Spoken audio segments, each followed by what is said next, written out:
Malalaman mo na talagang nasa daddy era ka na o tito era ka na kapag yung mas priority mo na sa sapatos ay yung comfort kesa yung aesthetic look. Kasi bumili ako sa sapatos kanina sa On and tangina pre, parang first time ko yata nakapagsuot ng sapatos na parang sobrang komportable yung paa ko par. Ito mga sapatos sa likod ko, yung mga Jordan ko na yan, ayan. Sa maniwala kahit sa hindi ko maalala kung kailan ko huling sinuot itong mga Jordan kong sapatos, pati yung mga Air Force dyan. Ito, pakita ko sa inyo yung binili kong sapatos sa On kanina.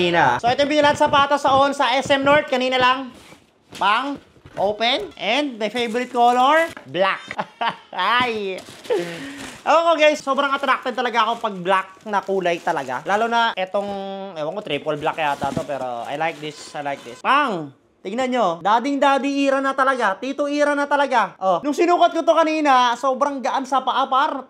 Plano ko tong pang gym pang jogging sa UP, pang badminton session namin, and syempre, pang may mga casual na lakad. Kasi pwede rin siya talaga pare. Pang daily, actually, pwede mo to pang daily. So, suotin ko na para makita nyo. Oh, tension naman pre.